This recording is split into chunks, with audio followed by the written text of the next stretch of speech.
Hola, muy buenas. ¿Qué vamos a ver en este vídeo? ¿Vamos a ver uno? No. ¿Vamos a ver dos? Tampoco. ¿Vamos a ver acaso tres? No. Fijaros bien, porque lo que vamos a hacer es ver 8 pasos para valorar una empresa. Ni más ni menos. Empezamos. En esta hoja que he creado es un checklist para valorar empresas. ¿Qué es lo que vamos a tener en cuenta? 8 pasos para valorar una empresa.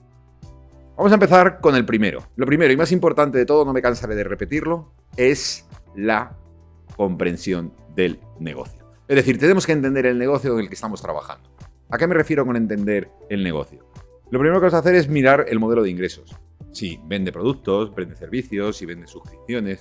Toda esta información es necesaria porque luego, como veremos un poquito más adelante del vídeo, veremos que tenemos que hacer proyecciones y tenemos que saber si la empresa hace segmentaciones por tipología de cliente, qué tipo de venta hace, en qué canales utiliza, por ejemplo, el canal online, o puede utilizar el canal físico, ya sea porque tiene tiendas, qué tipología de productos vende, cuáles son sus competidores. En final, necesitamos entender cómo es el modelo de ingresos. Luego, si tiene ventajas competitivas, es decir, aquí pues a veces que le llaman MOAT, ¿no? Para que sepas que es una ventaja sostenible. Es decir, que tenga barreras de entrada y que no sea un negocio fácilmente replicable, ¿no? Pues porque nos va a dar seguridad de que es una empresa que tiene crecimientos futuros y que es estable. Luego, pues cuáles son los factores de clave de éxito. Es decir, a medida que nosotros vayamos chequeando y valorando, si comprendemos el negocio, vamos a ir ticando de tal forma que en cada uno de los tics nos va a ir diciendo el estado, el progreso en el que nos encontramos de la valoración. Este checklist lo que te va a decir es, ¿entendemos el modelo de negocio? Pues si lo entendemos, lo ticamos. ¿Que entendemos y sabemos que tiene ventajas competitivas? Lo ticamos. Si sabemos cuáles son los factores clave de éxito y los entendemos y los comprendemos, pues lo ticamos. Si sabemos cuál es el mercado de industria en el que está, pues si es un mercado competitivo, si es un mercado segmentado por tipología de cliente, si es un monopolio, si está esto es importante, si está en un mercado en crecimiento maduro o en declive. No es lo mismo valorar una empresa que está creciendo como un tiro que una empresa que está en un sector maduro que las tasas de crecimiento pues son prácticamente planas, ¿no? Y luego, pues por ejemplo, si tiene amenazas externas, porque luego, como veremos más adelante, si tiene riesgos, pues hay que cuantificar tanto el riesgo del sector como el riesgo específico de la propia empresa. ¿Que lo hemos chequeado todo? Perfecto, pasamos al segundo paso. ¿Cuál sería el segundo paso? El análisis financiero. Y el análisis financiero es entender cuáles son sus cifras actuales. Pues, ¿qué tenemos que hacer? Revisar los estados financieros. ¿Hemos analizado el balance, la cuenta de resultados y el flujo de caja? ¿Conocemos si los ingresos son recurrentes, estacionales y puntuales? Ya que lo sabemos, como lo hemos hecho, ¡pic!, lo ticamos. Que hemos hecho un análisis de las principales magnitudes, ventas, EBITDA, margen bruto y demás, lo ticamos. Que entendemos cuáles son los ratios financieros clave, como puede ser el ROIC, que es el retorno en el capital invertido, o la rentabilidad de los fondos propios, o el EBITDA, pues lo ticamos.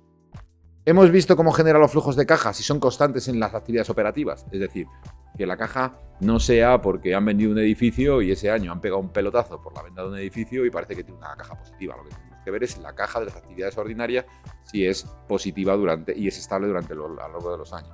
Pues lo ticamos. La estructura del capital, ¿sabemos cómo está financiada? ¿Qué parte es deuda y qué parte es capital? ¿Tiene la empresa una carga de deuda manejable en relación con los beneficios que genere? Lo ticamos. Bien, ya hemos hecho nuestro análisis financiero, hemos cumplido el paso 2, ahora vamos con el paso 3, las proyecciones. ¿Utilizas datos del pasado como referencia para proyectar ingresos, costes futuros, has tenido en cuenta las perspectivas del mercado para hacer tus proyecciones? Cuando hacemos proyecciones, hablamos de proyecciones, es intentar simular qué va a pasar en el futuro. Pero no es tanto jugar a ser adivino, sino planificar cuál, en función de la empresa de la que estamos hablando, de la tipología de servicios, hay una serie de magnitudes que nosotros tendremos que presupuestar o estimar a futuro en base a una serie de crecimientos. Esas hipótesis tienen que ser creíbles. No podemos decir que si el mercado está creciendo a un 5%, nuestra empresa, que es un cohete, va a crecer al 15%. Y si es así, habría que demostrarlo. Pero en cualquier caso, tenemos que hacer el proceso de proyecciones, establecer el marco temporal. Es decir, no sabemos si una empresa de reciente creación, pues evidentemente proyectar más allá de 3 años va a ser un canto al sol. Con lo cual, si es una empresa ya más o menos estable, pues sí que podemos hacer proyecciones más a 3-5 años, ¿no? Hipótesis. Has utilizado hipótesis de crecimiento razonables con la tendencia del mercado, lo que decía antes. Pues evidentemente si el mercado está creciendo a un 3, no vamos a poner al 10 sin justificarlo. Con lo cual lo ticamos. ¿Has proyectado todos los costes necesarios en los que va a incurrir el negocio? Porque claro, aquí hay muchas veces que en las proyecciones he visto errores de crezco en ventas, pero no acompaño en gastos o en las inversiones necesarias para que se cumplan esas ventas. Si yo estoy estimando que voy a crecer un 10% es porque evidentemente a lo mejor tengo que tener en cuenta una serie de inversiones, ¿no? Con lo cual, si lo hemos tenido en cuenta, lo ticamos. Flujo de caja libre. ¿Has calculado el flujo de caja libre para cada año del periodo proyectado? Sí, ya hemos calculado el flujo libre de caja, pues completado. Y aquí vamos completando cada una de las fases. ¿Cuál sería el cuarto paso? La selección del método de valoración. Por ejemplo, el de flujo de cajas descontados es ideal para empresas tradicionales con ingresos previsibles y flujo de caja estable. ¿Has utilizado este método? Porque si, por ejemplo, estamos hablando de una startup, muchas veces pues, no tenemos un histórico para comparar, con lo cual tenemos que ir a valoraciones con múltiplos comparables, ya sea 7 veces venta o 4 veces EBITDA.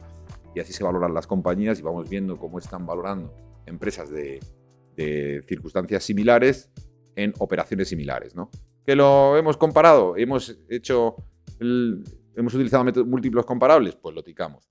Valoración de activos. Por ejemplo, también es interesante valorar los activos de la compañía. En muchas ocasiones, nosotros, si la empresa no va bien, por lo menos puede tener una serie de inmuebles que tengan un valor de liquidación en el mercado que garanticen al menos la recuperación de un porcentaje de mi inversión, ¿no? Entonces es bueno saber que en la inversión en la que vamos a hacer en el negocio, pues tiene una serie de activos que tienen ya un valor en sí intrínseco. ¿Que lo hemos chequeado? Perfecto. Adaptación del método a la naturaleza del negocio. Es decir, empresas jóvenes, maduras, en declive. ¿Qué hemos visto? ¿Qué método es el más apropiado? En función del ciclo de vida de esta sociedad, pues si lo hemos hecho, lo ticamos. Aplicación combinada. ¿Estás utilizando más de un método de validar para contrastar los resultados? Por ejemplo, no solo utilizar el método de flujos de caja, sino también mirar si ha habido operaciones similares en el mercado con empresas comparables. Utilizamos el método de múltiplos comparables para saber si más o menos el rango que hemos establecido al calcular nuestros flujos de caja, pues está dentro del rango de operaciones similares en el mercado. ¿Qué lo hemos hecho? Perfecto. Supuestos clave. Crecimiento futuro. ¿Qué hemos tenido en cuenta? Tendencias históricas, oportunidades de mercado, ventajas competitivas de la empresa. Si lo hemos tenido en cuenta, lo ticamos.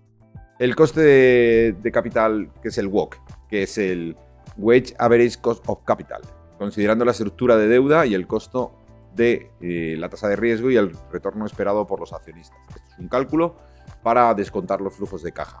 ¿Que lo hemos tenido en cuenta? Perfecto. Tasa libre de riesgo, has utilizado los datos actualizados para reflejar las condiciones actuales del mercado.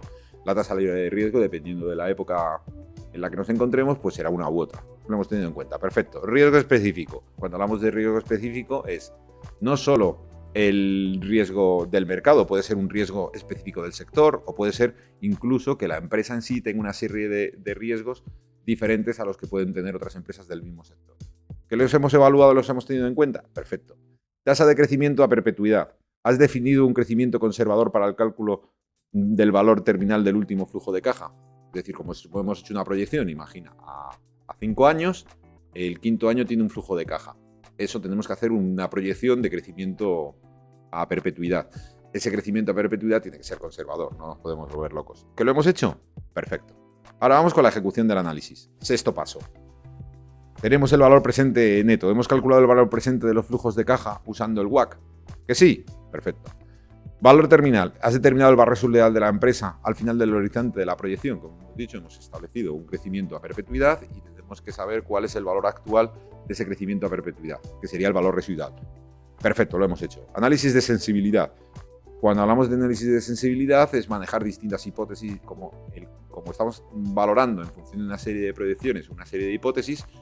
Aquí la pregunta del millón es ¿qué pasaría si? Y entonces tenemos que tener una tabla de datos en la que diríamos, oye, pues si la tasa de descuento fuera X, ¿cómo sería el resultado? Si hubiera sido de Y, ¿cuál hubiera sido el resultado? Entonces vamos marcando una serie de hipótesis, una serie de escenarios para establecer un rango de valoración. El rango de valoración o ese análisis de sensibilidad nos va a permitir determinar cuál va a ser el máximo o el mínimo a aceptar por una compraventa de una sociedad. ¿Qué lo hemos hecho? Perfecto. Hemos verificado que los inputs sean coherentes y estén fundamentados. ¿Has contrastado los resultados obtenidos con tus expectativas iniciales? Pues cuando estamos hablando de la consistencia de los supuestos, es que cuando nosotros hacemos una serie de hipótesis es porque tienen un fundamento. No podemos decir, esto es así porque lo digo yo. Pues nada, ¿lo hemos hecho? Perfecto. Riesgos específicos. ¿Has tenido en cuenta las distintas regulaciones, cambios en el mercado, dependencias clave? ¿Que lo hemos hecho? Perfecto. Vamos a la siguiente. El siguiente paso, comparación y contraste. Empresas comparables. Hemos seleccionado empresas del mismo sector y con características similares. ¿Que las hemos encontrado? Perfecto. Múltiplos clave. Has evaluado múltiplos como el Price Earning Ratio, Enterprise Value, EBITDA, Enterprise Value versus Revenue, versus ingresos, el precio que tiene con respecto a lo que hay en la contabilidad. Perfecto. Bien. Desviaciones significativas. ¿Has investigado las razones detrás de diferencias marcadas en las valoraciones? Si existen desviaciones significativas con nuestras hipótesis iniciales, tendremos que saber cuáles son las razones que hay detrás. Perfecto. Rango de valoración. ¿Has ajustado tus estimaciones basándote en los múltiplos comparables? Pues sí, lo he hecho. Perfecto. Perspectiva del mercado. ¿Has considerado cómo los inversionistas valoran empresas similares en el mercado?